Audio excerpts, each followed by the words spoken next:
नमस्कार किसान मित्रों, स्वागत है एमएल फार्मिंग यूट्यूब चैनल में। आज एक और नए वीडियो में।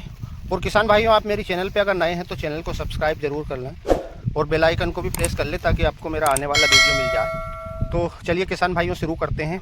आज बात करेंगे हम लहसुन में। बहुत सारे हमारे किसान साथियों के सवाल रहते हैं कि साहब लहसुन में हम कंद बनते टाइम ऐसा क्या डालें जिससे हमारा कंद बड़ा हो जाए और कंद का साइज़ अच्छा हो जाए। तो किसान साथियों, जब हमारी लहसुन में 70 से 80% लगभग कंद बन जाता है, उस टाइम पे हमारे किसान साथी कुछ गलती कर लेते हैं, जो कि 0050 डाल देते हैं या प्लांट ग्रोथ रेगुलेटर डाल देते हैं। और उसमें मानो ये 0050 और प्लांट ग्रोथ रेगुलेटर डालने का भी टाइम रहता है और उसका समय रहता है, और हमें कैसे डालना चाहिए, इनको आपस में मिलाकर डालना चाहिए कि नहीं डालना चाहिए। हमारे कई किसान साथी क्या है 0050 भी डाल देते हैं और उसमें कल्टार या तांबोली या दूसरा चमत्कार है, ये मिला करके डाल देते हैं। तो किसान साथियों, उन प्लाटों में जिन किसान साथियों ने मिलाकर डाला था और जिनकी ग्रोथ ज़्यादा बढ़ रही थी, तो प्लांट ग्रोथ रेगुलेटर तो रेगुलेट करने के लिए रहता है ग्रोथ को, तो उन्होंने डाला था तो रुक गई थी। लेकिन उन्होंने गलती ये करी थी कि उसमें उनकी लहसुन में पीलापन आ गया था एकदम से, तो उनने गलती करी। पीलापन उसी की वजह से आया था क्योंकि उन्होंने जो प्लांट ग्रोथ रेगुलेटर डाला था उसी में उन्होंने मिला करके 0050 डाल दिया, या कई किसान साथियों ने बोरोन डाल दिया। तो इसकी वजह से पिलासपन ज़्यादा आ गया, पत्ते एकदम से कड़क हो गए हैं। तो हमारे किसान साथियों को मैंने बताया भी है कि कभी भी ये इस प्रकार की गलती नहीं करना चाहिए, क्योंकि इस टाइम पे जो है काफ़ी ज़्यादा नुकसान हो सकता है। तो हमें जो है प्लांट ग्रोथ रेगुलेटर में कभी भी 0050 या बोरोन नहीं मिलाना है।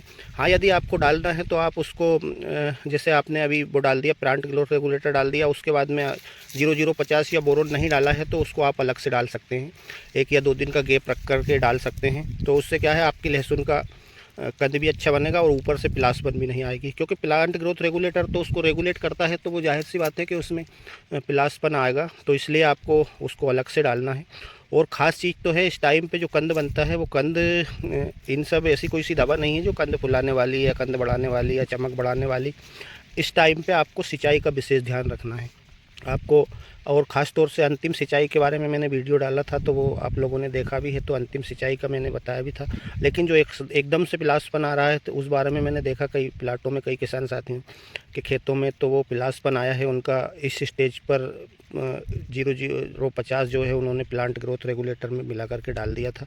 बोरोन भी उसी में मिला दिया था। तो क्या है, पौधा एकदम से झेल नहीं पा रहा है और कड़कपन आ रहा है। तो किसान भाइयों, आपको कभी भी ये चीज़ें आपस में मिला करके हमारी लहसुन में नहीं डालनी है। इससे अब आप देखिए, ये इस टाइप का कंद है और यहाँ से आपको ये ऐसा कैसा भी रह सकता है। अगर आप गलतियाँ करेंगे तो आपको इस टाइम पे कोई गलती नहीं करनी है और आपको ये चीज़ें आपस में मिलाकर कभी भी नहीं डालनी है।